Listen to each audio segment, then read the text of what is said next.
Hanukkah. Tonight, right? Yes, tonight is the last night of Hanukkah. Tonight. There's an article in the Capital Journal today. If anyone, they spelled our name wrong. I don't know how they keep doing that, but it's literally written on the sign. But they did write about Hanukkah and our celebration of it. So if you're interested in that, you should go ahead and pick up a Capital Journal today. I'm going to go ahead for those of us joining online and share our screen. And as is traditional for us before we study Torah or Talmud, we will offer our blessing for the study of Torah. Baruch atah Adonai Eloheinu melech haolam asher kidshanu b'mitzvotav v'tzivanu la'asok b'divrei Torah. If you say amen, you get full credit. So we are in this section. We were talking about who is exempt and who is obligated in mitzvot when mourning is involved. And we just finished with a section in which the Gemara set a distance thing, but we'll go back a little bit just so we get this. The Gemara says, I just want to get, wasn't it taught in a Baraita, one who watches over the deceased, even if it is not his deceased relative, is exempt from the recitation of Shema, from Tefillah, and from Tefillin, and from all mitzvot mentioned in the Torah.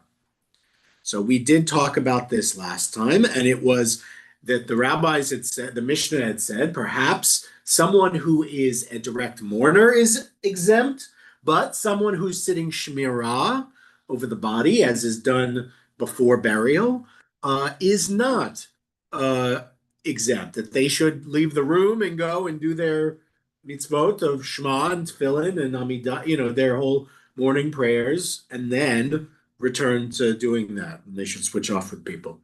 And the Gemara is coming in and saying, whoa. We have one of our favorite mystical, magical baraitot that says what we wanted to say, that says the person who does Shmirah is also exempt. And so it comes in and resolves it and says in both cases he is exempt. Where one watches over the deceased, but it is not his deceased relative, as well as the case where it is his deceased relative, but he is not watching over the deceased. So both of those people are exempt. Could I ask a question? Yeah. In the death of a national figure, Moshe, David, etc., is the entire nation that is mourning exempt? No. So there is no mechanism for that. The purpose of exemption is to make the burden lighter on the mourner. Mm-hmm. However, we are pretty strict as to who counts. Now that's why this argument is important, because it's setting the edge as to who counts as a mourner for different purposes. But I would say no. It's one thing, like, would you go to the funeral? Yeah, probably. Like, would you mourn this person? Yeah. But mourn in the civic colloquial sense, not mourn in the ritual obligatory sense. Judaism has there's again, people who are obligated or exempt or not obligated, none of it is theoretically done out of something like merit or cause. Those terms mean nothing to Kedusha, to obligation. Status is all that matters. Are you a mourner or aren't you? Are you sitting Shmirah or aren't you? Are you within a generation of the deceased or aren't you? Like, I mean, it's very binary. Now, what the Gemara here is doing is trying to set up additional checks. So it says, are you, well, yes, are you Shmirah? We're saying that counts. So we're setting an edge that's of the fence that's a little bit out here. And the Gemara is setting that boundary.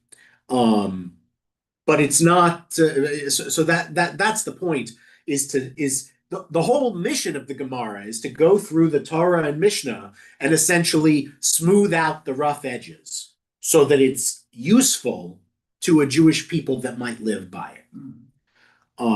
And remember, there's even errors in that, which is why further codes and halakhic legal texts are necessary. Because even to this day, there are problems that arise that were not easily addressed in the Mishnah and Gemara. And so you need to go to a rabbi you'll ask a shayla, a halakhic question, and the rabbi will do research and write a tshuva, a halakhic answer, which will give you essentially what you should do in that situation. That's why rabbis still exist. It's why it's not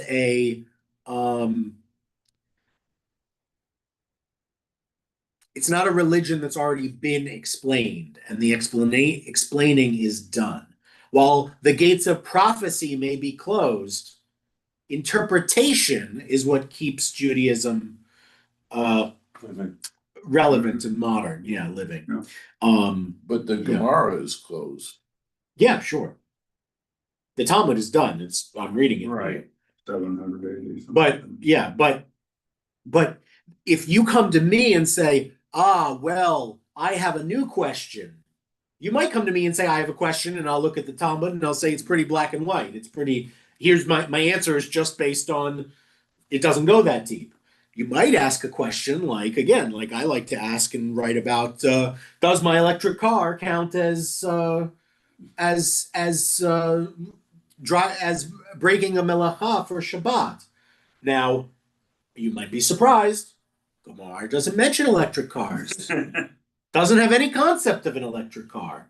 So you need a rabbi, because no halachic source until the last 10 years has written about it. Nowadays, there probably is an Orthodox rabbi who's written on that, and his work will have to trace not just the Torah and Mishnah and Gemara, but many more works as it tries to make its way emerge to the modern day, and make a cogent, coherent case. But how about eating catfish? No, that's pretty black and white, I think. Because under a microscope, catfish have scales. Yeah. Right. This is where the power of no. This is a good. This allows me to talk about something else. It's relevant, but this is where the power of minhag comes in. So the rabbis institute this idea that serves as an automatic smoothing device for the halachic rules. And it's minhag, tradition. If you do something and your parents did it, you should do it that way, is essentially the rule. So, in fact, this comes up because the conservative movement, a couple years ago, I don't know if you saw this, put out a ruling that said, we believe all kitniot, I'm assuming you all know what that is, Right. for Passover. Okay, there are certain grains that Sephardim eat on Passover that Ashkenazim traditionally don't. And the conservative movement came out and said, the rabbis of the conservative movement came out and said, we believe that kitniot are kosher for Passover as a movement. But, they said, and most of their members are Ashkenazi, if you're Ashkenazi, you should still not eat them. Because the tradition, your minhag, has been well established to not eat them. Which essentially means they didn't change anything, because most of their people are Ashkenazi. So they're not going to change. But they said, just as a halakhic point, we believe that kitniot are kosher for Passover. But if you're Ashkenazi, you still shouldn't eat them. Understand that. They're saying, we believe there's nothing wrong with eating this. It'd be like eating a green bean. As long as there's no bugs in it, there's absolutely no problem for any Jew ever to eat a green bean. Raw, cooked, doesn't matter. You can just eat one. apples too, right? Just these things, as long as there are no bugs, you're good. They're saying this is absolutely kosher, and you can't have it. Because of. Right, because of tradition. No. Isn't that fun?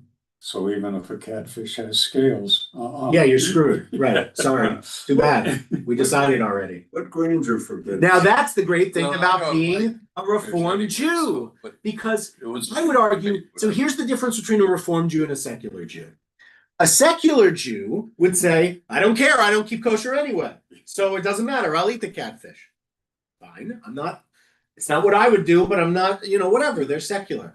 A Reformed Jew might say, I have discovered that thanks to modern science, there are scales on this, and my interpretation is that even though our minhag is not to eat it, since it turns out I'm not stating it's a kosher like I don't know what you're talking about. I've never read this. I'm just going based on what you've said. But like, if you decided that because of that and everything else worked, that it qualified in all other ways as a kosher fish, and you wanted to eat it as a kosher fish because of what you'd learned, that would be a very Reformed choice. And to say minhag is great, but facts, the truth, goes over minhag. That would be a very Reformed thing to say. Not a secular thing. That person doesn't care about kashrut. Reformed Jews are supposed to wrestle with kashrut. The what you call them, the seculars don't care. It's not us that don't care, just the seculars. Anyway, just saying that. And again, secular Jews are great. I love them. Many of my congregants are secular Jews. I'm just saying that I want to trace that difference. But yes, traditionally, minhag would mean doesn't matter if you discover it's kosher, it's not kosher. Sorry, but but yeah, that's how it works. So minhag is important, and certainly but it works to smooth in general because that way it keeps communities from going beep, beep, beep, beep, individual communities from stretching the Overton window of Judaism, because they won't break from what they do unless there's a really necessary, compelling reason, right? Obviously, if a prophet came and said something, I don't even go there because we don't have prophecy today anyway. So, thank God. Can you imagine? Oh, God. In today's world, trying to discern a true prophet from, better that we not. God is so smart to be done with prophecy. We would have handled it so badly over the last millennium if we'd had it. Better to be done with it. I think God saw the Second Temple stuff and was like, you know what? These people can't deal with prophecy. They don't listen to it anyway. The only people who listen to it were in Nineveh and they're done. So I'm not interested. We're gonna go a different direction. Right? Okay. God's so smart. Okay. So we did that. Okay, the Gemara further challenges. So it's going to go further. We concluded that in both cases, if it is his deceased relative, or if he was doing shmirah over the unrelated deceased, he is exempt from mitzvot. However, one walking in a cemetery is not exempt. And we did talk about this. Now we're going to get a baraita that we're going to be able to do so. So wasn't it taught explicitly in a baraita? One may not walk in a cemetery with tefillin on his head and a Torah scroll in his arm and read from it. If one does so, he commits a transgression, a sin, due to the verse from Proverbs, he who mocks the poor blasphemes his creator, right? Because the deceased are poor because they can't do mitzvot, they can't read from the Torah. So it's mocking them to do those things there. The Gemara answers that. So it uses that baraita and then says there, in the one place, when one walks in a cemetery within 4 cubits of a grave, it is prohibited to do mitzvot and wear tefillin and such, and pray. However, beyond 4 cubits from a grave, one is chayav, one is obligated. As Mar said, the deceased occupies 4 cubits with regard to the exemption from the recitation of Shema. One who walks within 4 cubits of the deceased is exempt. Here, however, that's the one when one's walking in a cemetery. In this case, however, that's what we were talking about in this Baraita isn't about exemption in general. It's about specific space exemptions, is what the Gemara is saying. So it doesn't matter in this case. It says here, however, in the case where it is either his deceased relative or he's doing Shmirah, what we were actually talking about, beyond 4 cubits, he's also exempt. So if you fit into these two categories, you're not just, if you're a regular mourner and you're in a graveyard or within 4 cubits of graves, you're exempt. But that's for regular mourners. If you're these other two categories, you're always exempt. And that Baraita wasn't here to say that they're supposed to do it when they're not right at the grave or near a dead body, like sitting Shmirah, which is why they brought it in the first place. They're like, oh, maybe because it says within 4 cubits of a dead body, it means no. The Gemara is saying that's not at all what it's saying. That's talking about mourners. You're attending, you're going, you're visiting, whatever you're doing at the cemetery. That's for those people. They're exempt as long as they're immediately engaged in it within 4 cubits, so like within 30 feet, right? If you're on the road or you're in the cemetery, basically these days, anytime you're in a cemetery is the rule. That's what the rule is these days, by the way. So again, the rule has changed since, not changed, but we've understood it in a more, today we're like, oh, well, we don't just have a grave somewhere and then nobody around, right? We have, they're all together in rows. So like, once you go in the cemetery, we're like, okay, this is a space of don't do mitzvot because it's disrespectful. We've set this as their neighborhood, kind of. But that's a modern look at it based on this. That's how interpretation functions today.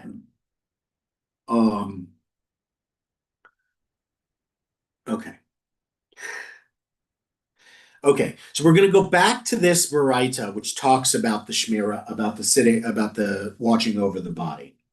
The Gemara discusses the matter of the Baraita itself. It was taught in the Baraita, it's going to remind you, one who watches over the deceased, even though it is not his dead relative, is exempt from the recitation of Shema, from the Amidah prayer, and from Tefillin, and from all mitzvot mentioned in the Torah. We remember that part. The Baraita, though, continues, which we didn't read before. We didn't read this part.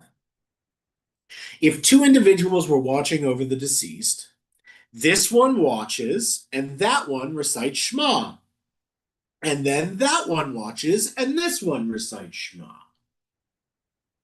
Ben Azai says, if they were traveling with the deceased on a boat, they are permitted to set the deceased down in this corner of the boat and both pray in another corner of the boat. Remember, just like you can't eat in the presence of the deceased, you can't pray in the presence of the deceased. So normally, if you had 2 people doing Shmirah, like I hinted to you earlier, you wouldn't both be exempt. One person would go and do his obligation while the other did Shmirah, and then he would come back and let the other person go and do it. And they'd go to the synagogue in town, like they'd walk a couple block doors. Again, towns weren't that big, so you didn't have to go that far to get to synagogue. You just walk a couple blocks. So you go, you do your prayers, you'd leave the house, the morning house, you'd do that, you'd come back, and then you'd stand guard while they did it.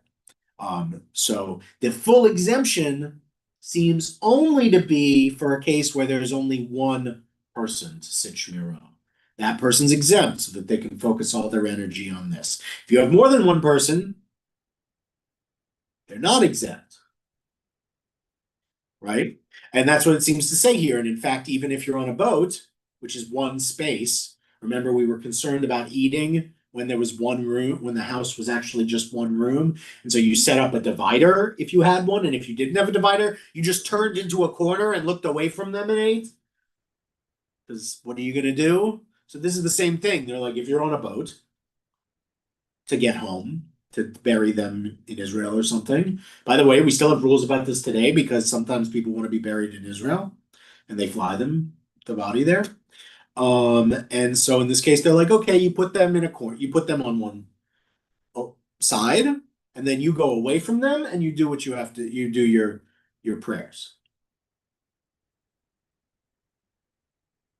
We like this? We good with this? Crazy question. How do you do Shmirah on an airplane? They're flying. It's a good question. My understanding is that the person watches the casket loaded onto the plane, boards the plane, and then descends the stairs of the plane to watch the casket be taken off of the plane and put into a hearse, at which time they also join the hearse. Sort of the way we welcome our dead back. For the military, yeah. Right. Same concept, because they also want someone to be watching all the time, which is a sign of respect. So yes, my understanding is it's similar to that, but on a private, and airlines make accommodations for that. That's my understanding as to how it's done. It's understood that you are watching it by being on the plane when it is underneath the plane, because again, a rabbi probably had to make this determination because it's a new question. It's a question the rabbis of the Talmud didn't quite know what to do with planes. Understandably, they didn't know human beings would be able to fly. But nonetheless, we've had to come up with rules for it.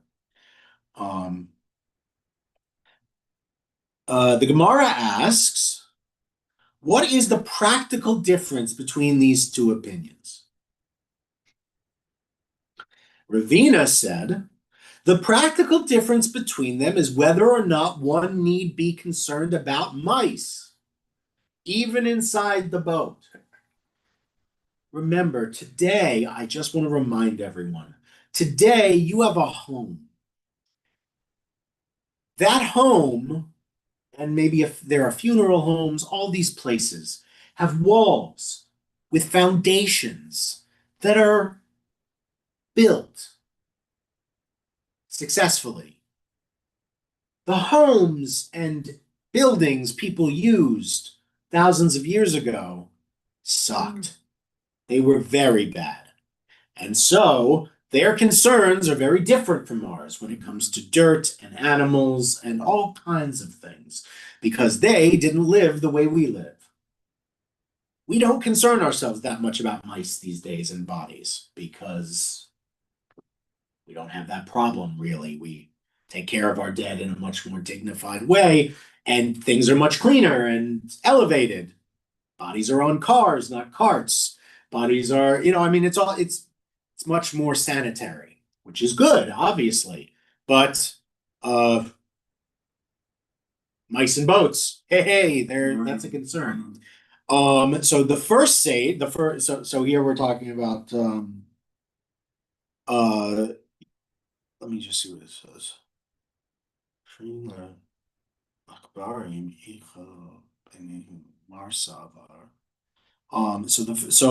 So there is one sage. There are two sages in this argument.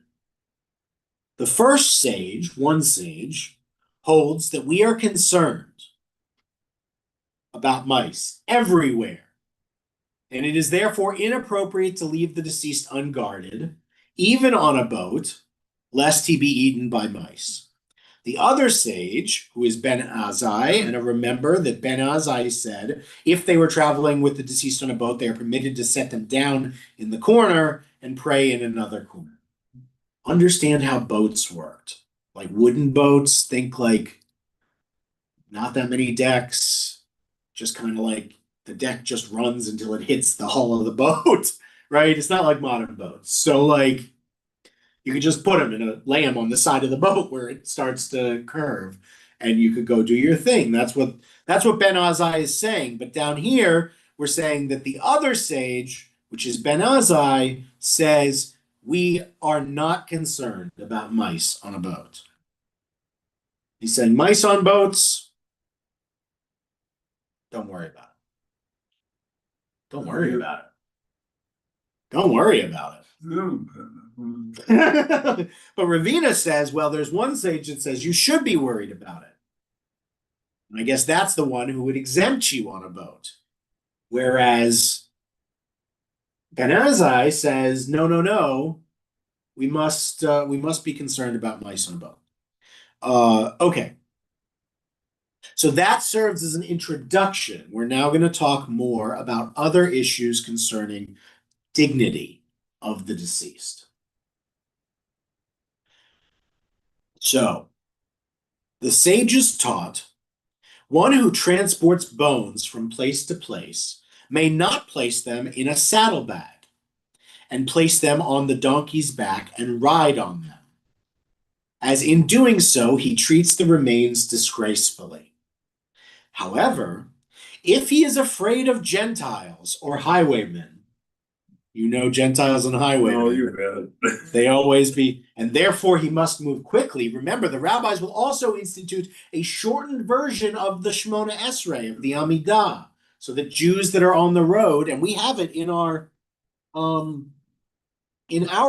even the shortened version, Me'in Shemona Esrei. It's called. Where are we? Here we go. It's not many pages. It's just this. It's literally just these 2 pages. Instead of the many pages and 19 blessings, it's this. Why? Sometimes you got to go fast. You can't be standing on the side of the road. Anyone who thinks you're a soft target might kill you and take all your stuff. The world was a very different place.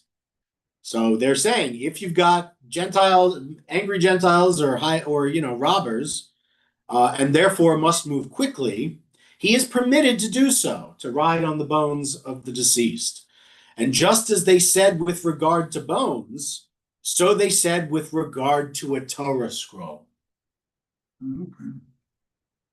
So that they don't see you with a Torah scroll and want to take it from you or kill you, you can ride on a Torah scroll with your butt on it. I wouldn't do it. I don't think I could bring myself to do it. Yeah.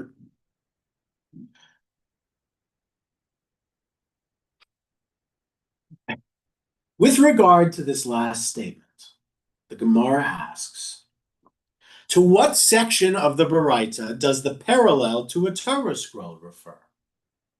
If you say that this refers to the first clause of the Baraita,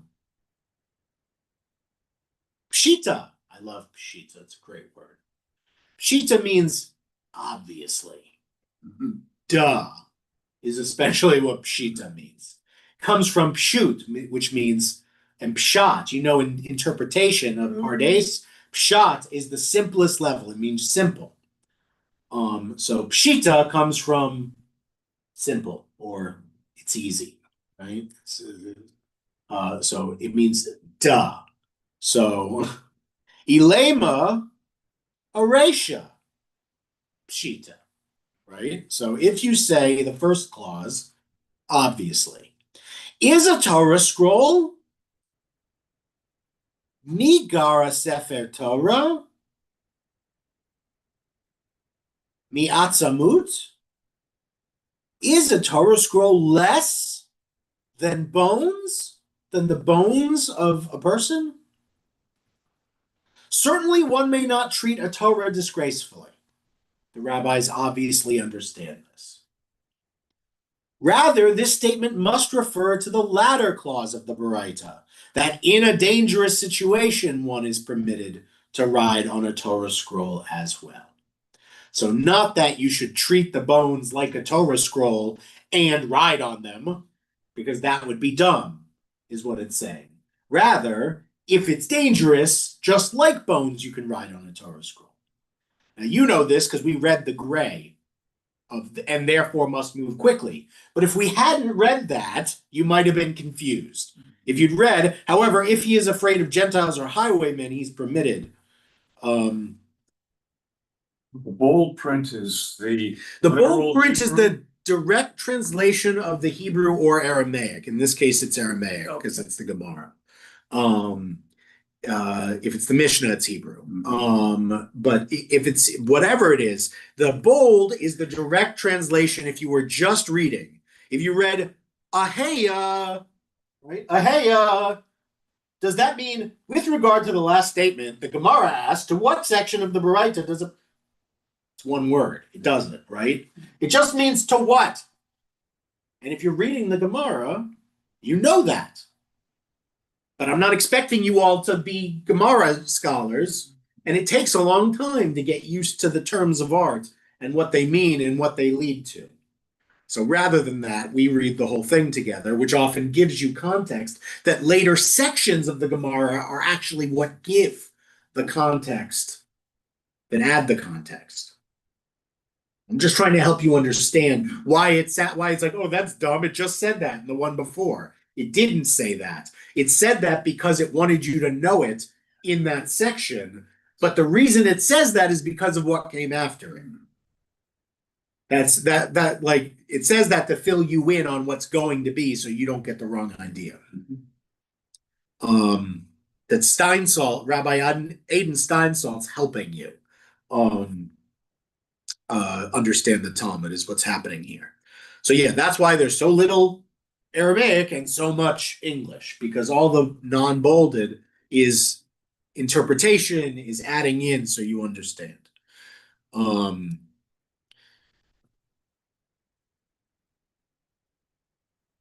Okay. Rahava said that Rabbi Yehuda said, one who sees the deceased taken to burial and does not escort him has committed a sin due to the verse, he who mocks the poor blasphemes his creator. And if he does escort him, right, and when we say escort here, we really mean what? It's called, what's the mitzvah called? I want to say accompanying the dead to the grave. It is. I was looking for the Hebrew, but you're right. Yeah. Leviata mate. Leviathan. Leviata mate is what it's is what the term for the mitzvah of accompanying the dead to burial is. So this is what it's talking about here. It's not just talking about, oh, should you do? No, it's, are you doing Leviata mate or are you not doing it? This mitzvah. Remember, it's one of the mitzvot that you get unlimited benefit from. God never gets tired of you doing Leviata mate. That's a really honorable thing, and it's one of those mitzvot, like honoring your parents, and a list of them. We've gone over this before from the morning service, in which it says all these mitzvot for which you can derive unlimited benefit. So when we have a funeral here and we say, if you are going to the cemetery, and lots do, but some stay, you really should be going, is what the Torah says. Yeah. Yeah. And attending the funeral is part of that. So really, Judaism would say everyone in the community should be at the funeral and the burial for every person. Yeah. Now we understand that for various reasons, that's not always possible. It's a mitzvah. You're supposed to do it. You get a lot of benefit from it. We understand you can't always.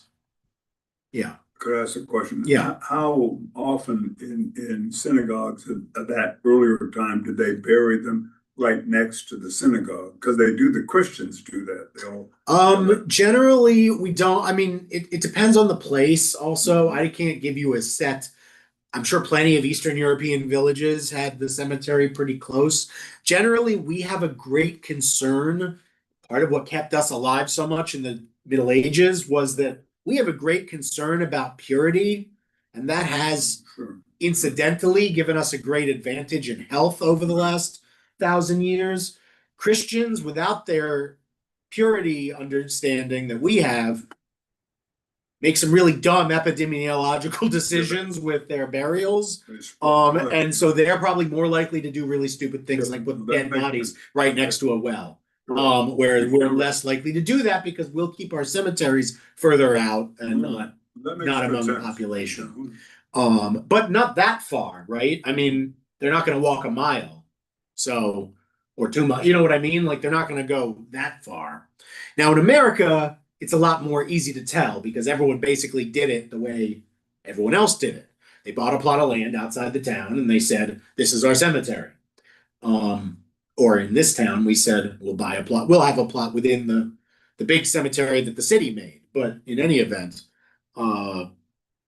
it was done a lot more standardized here because we had, by the time America existed, we had things like building regulations in cities, right? Like rudimentary, but there were rules about where you could do these things. Whereas in medieval Europe, there weren't.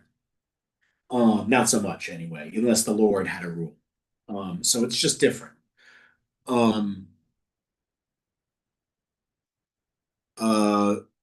Sorry, does someone else have something? Because we're about to get a reward. And he says, and if he does escort him, the im hilvahu, right, from Liviat, hilvahu, if he does accompany, what is his reward? Rav Asi said, the verse says about him from Proverbs, he who gives to the poor gives a loan to the Lord, and the Lord will repay him. And he who oppresses the poor blasphemes his creator, but he who is gracious to the poor honors God.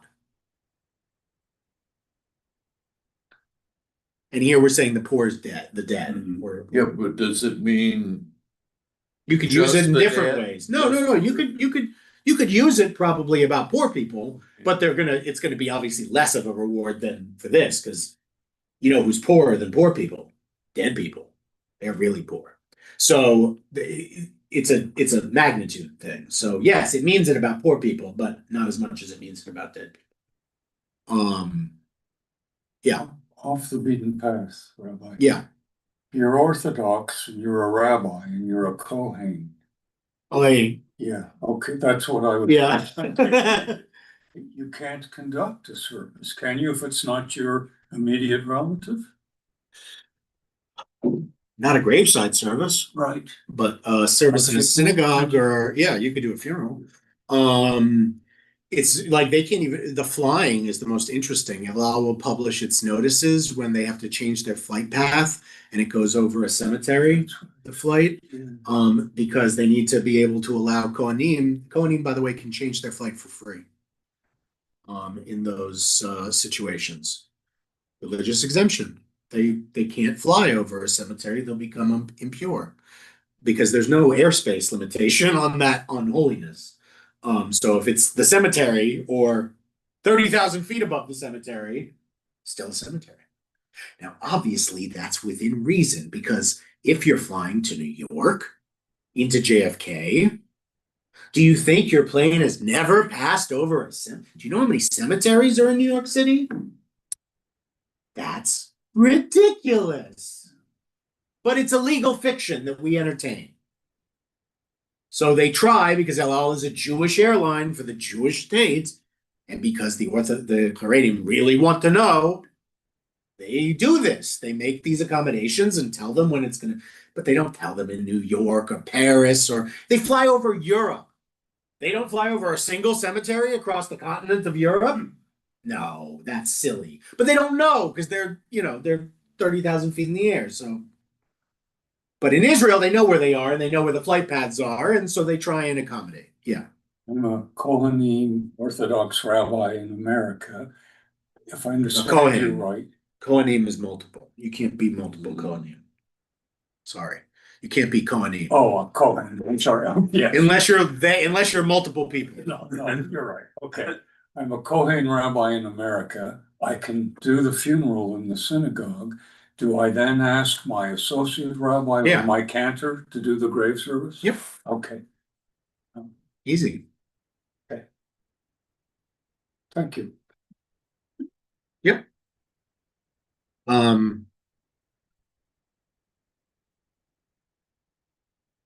Yeah, I don't have anything else to say about that. That's the answer. Okay. So, okay, let's see.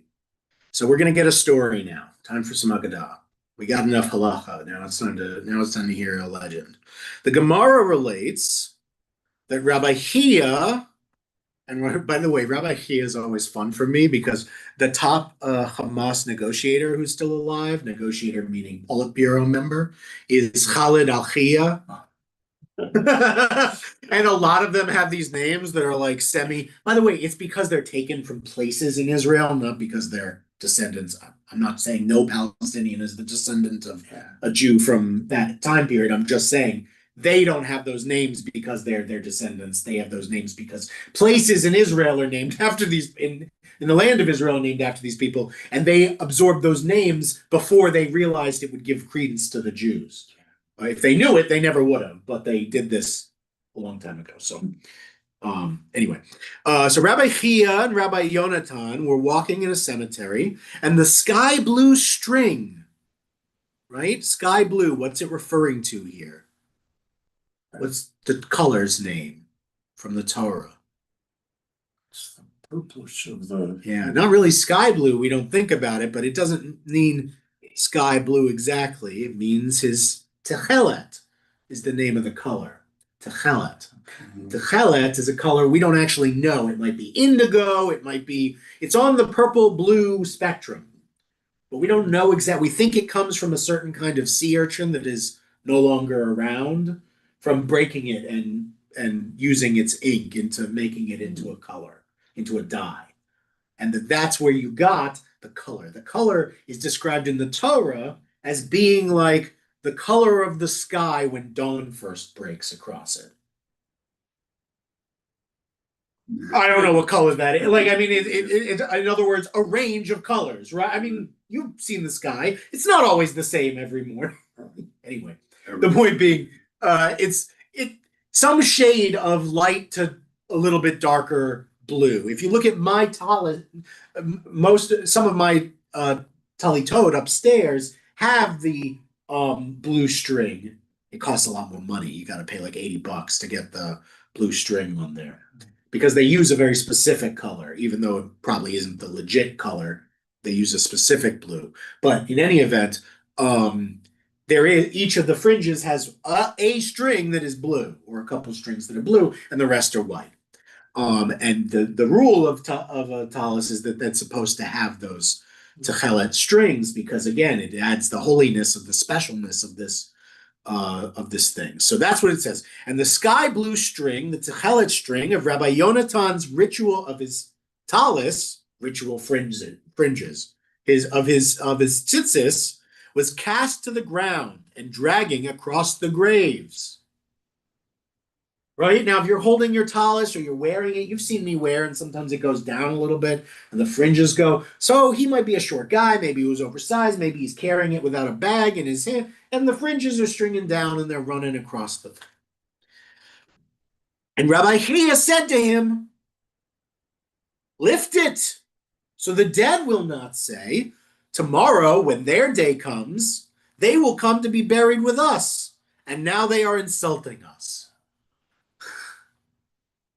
An interesting rabbinic reminder of where we all end up, and to show a little respect.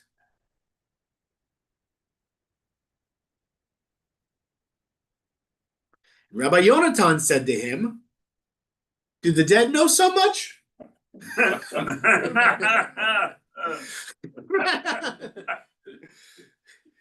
Rabbi Yonatan says, isn't it stated in Ecclesiastes 9:5, and the dead know nothing? So he's like, they don't know, right?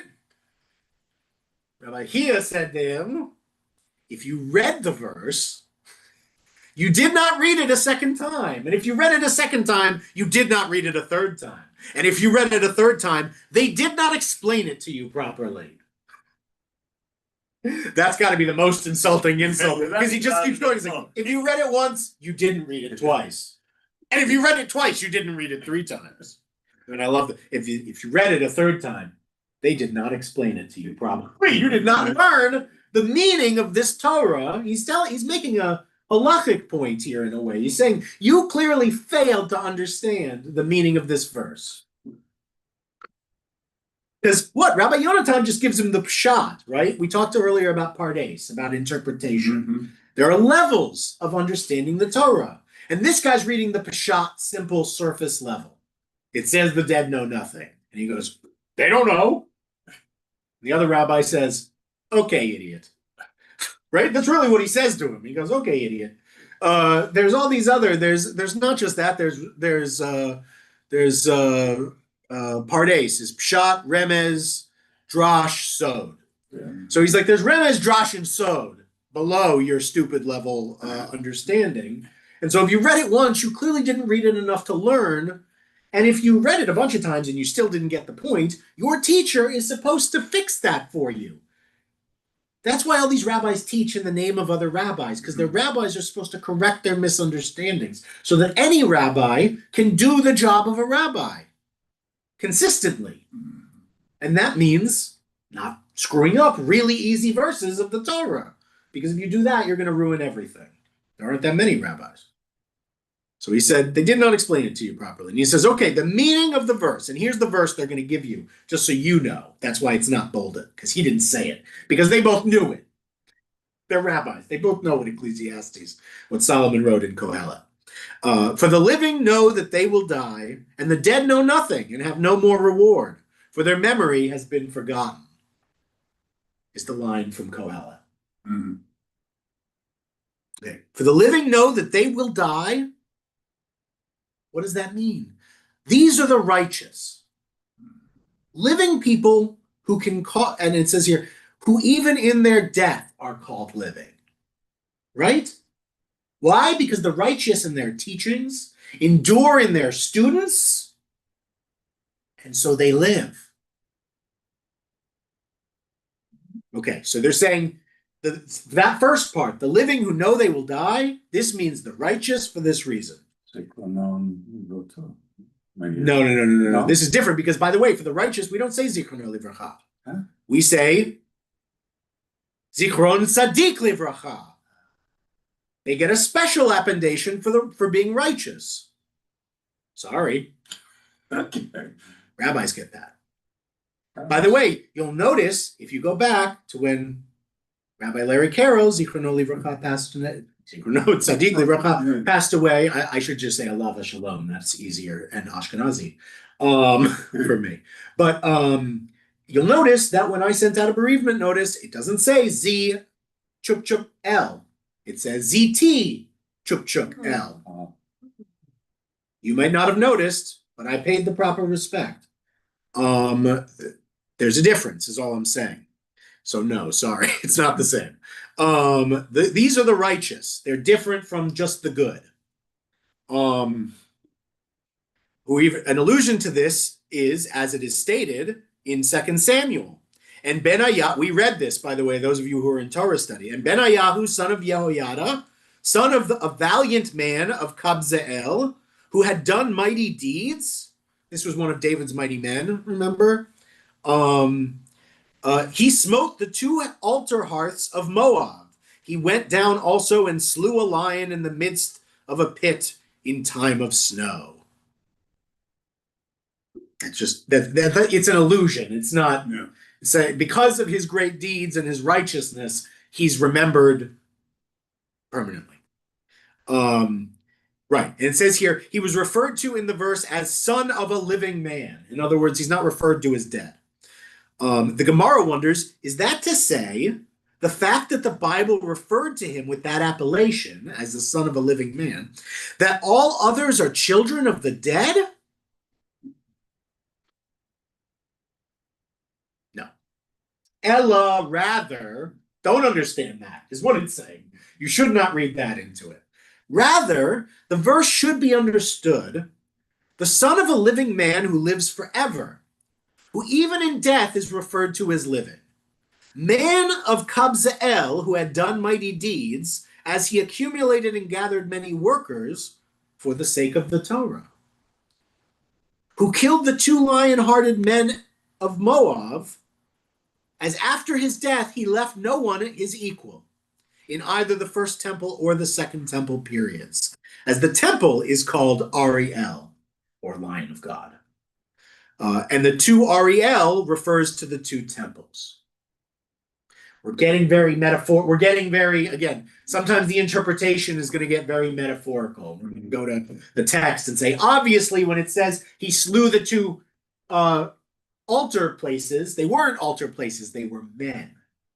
And these two men were called Ariel, lions of God. And what else is called Ariel? The temples. Okay, the two temples. Yeah. So they say because of that, this is a interpretive technique of taking a word used in two places for two separate things to tie the interpretations together. And because of the use of the word Ariel, he says, learn from this that no one in either temple period, the one he lived in or the other one, was his equal. Mm. And that's why he got that. So the righteous, what it's telling you here is the righteous is a really, really small category. Most of us won't get there. Most people aren't called righteous, not because they are bad, but because it's very exclusive. Yeah. Is that the Hebrew word tzaddik? Yeah. Today we say tzaddik. Here, what is the one we're saying here? Yeah, tzaddikim. They're just saying tzaddikim. Okay. Yeah. Right. Well, tzaddikim is right. Is the tzaddik is an individual. Tzaddikim is the righteous in plural. Yeah. If you go back just a little bit, and the dead know nothing. Yeah. Implies that the thinking is there's no consciousness beyond death, and the life beyond.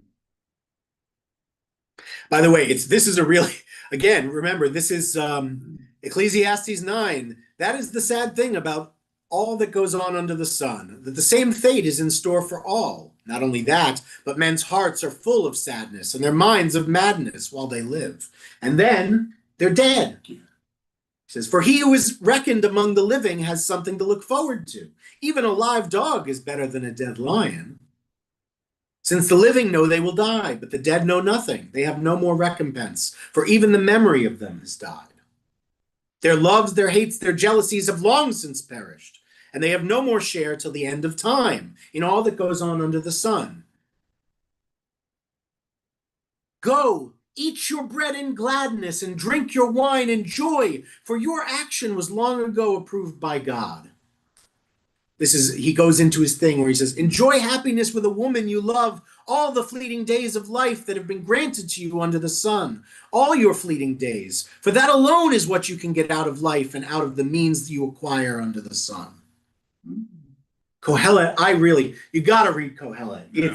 It's the best book in the whole corpus, the whole thing. In all of our texts, Solomon really, people are always like, oh, Solomon's really wise. And they're like, oh, Proverbs. Proverbs is nonsense. I mean, it's not nonsense. Sorry. It's not nonsense. It's very smart. But it doesn't teach you anything about life. Not really. It teaches you how to do life, how to live in community. But it doesn't teach you about life. Kohelet teaches you about life. And honestly, if you read Kohelet, I don't know, things just are better. This is good. I read this and I go, good, I like this. Let your clothes always be freshly washed and your head never lack ointment. That's been taken over as a proverb, has it not, in our language? Eat, drink, and be merry, for tomorrow you shall die. Well, they stole it. That's just stolen. It's all That's just stolen. a folk. Yes, right. Yeah, right. Yes, from Ecclesiastes. Because that's the point. Because he keeps saying, right. The implication is that after death, there's nothing. So be joyful for what you have here. It's not that there's nothing, because when it says, the rabbis would say, when he says, you have nothing until the end of time, that means when Mashiach comes. So you'll be back, in other words. They're like, it's not, but we don't know when that'll be. If you thought 2,000 years ago it was about to happen, you're still sitting in a waiting room somewhere being like, oh, why is this still happening? Right? I mean, maybe, I don't know, but maybe you're just sitting there and you're like, come on, why can't they get it together? Where's Mashiach? It's like anesthesia. Right, yeah, exactly, right. Okay, it could be that. That would be better, because then you wake up when it's done and you're like, oh, I don't know what's happening, but it just happened. It's at least you don't think about it. You don't track the passage of time. But if you do, you could be waiting for a while. You might still be waiting for a while, but eventually they believe it's not forever. They're not saying it's gone forever. They're saying as long as this version of life, this version of the world continues, yeah, the dead are out of the game. When the new version of the game comes in, they'll be back on the board, is what the rabbis would say. So you do get to come back, just we don't know when. Could be another 10,000 years. Could be more. Could be less. Could be 2 years. I have no idea. But that's what they're saying. They're not saying you're gone forever. Anyway, Kohelet's worth reading, and you should do so. I look forward to us doing it in our Torah study. It'll be a long time, but it'll be like 5 years until we get there. Unfortunately, you'll have to do another contract with me if you want to read Kohelet. No, I'm just kidding. We could do a special class on Kohelet. That would be fun. But I'm saying to get to it in the course of the writings, we got a lot of prophetic books to get through before we, and some of those, Isaiah, Jeremiah, these are 60-something chapter. These are long books. These are not short. The big three prophets are each like 60 chapter books. Ezekiel's a little shorter. It's like 42, I think. But Jeremiah and Isaiah are big books, really big books. So it'll take a while to get there. Could we have a special? We could do a special class on like a 3-lesson thing on Kohelet. That would be nice. And I could bring things in. I'll try and get that on the calendar. When is Torah study? Saturday morning, every other Saturday morning at 9. Okay. And it's also online, yeah. Right. The other week there's a ecumenical Kabbalah study group that meets, and the alternating weeks I do a Torah study at 9. And they're fabulous. Welcome to join. Yeah, we originally did Parashat Shavua. Now we happen to be in First Kings or second? We're in Second Kings now, or First Kings still? I think we're still in First Kings. But we started doing the Nevi'im. So we started with Joshua and did Judges, and then First and Second Samuel, and now we're in First Kings, and we'll go through the Kings, and then we'll get into the prophetic books. Although I warned people yesterday, was it? Did we do Torah study yesterday? Yeah. Okay. Then it was yesterday. I warned people. I said, you might not enjoy the prophetic books all that much. They are really harsh, and they're hard to understand, and they're all poetry. So when we get out of the history books, there's a chance we might reevaluate where we are in case people don't love the books of the prophets as much as they think it's the prophets that we're talking about. Yeah. Once we get into we're in the books of the prophets now, but they're really the history books. When we get out of the history books and into the real prophetic books, that's when it gets really esoteric and metaphorical and poetic, a lot of poetry, and it's different. It's different. And some people don't enjoy it as much as they think they will. Especially if you really enjoy Samuel and Kings, it's nothing like that. Not at all. Not even a little bit. So if you really enjoy these, like with history, with a little bit of prophetic Agadah thrown in, it's not like that. It switches to being all that stuff with a little bit of, and there was a king that was bad over there. Like, just so you understand where we're going. But we might change a little bit how it works, but in any event. Okay. Since we just got to a new page, I'm going to go ahead, since we're after an hour, I'm going to go ahead and take us off of YouTube. Thank you, friends on there,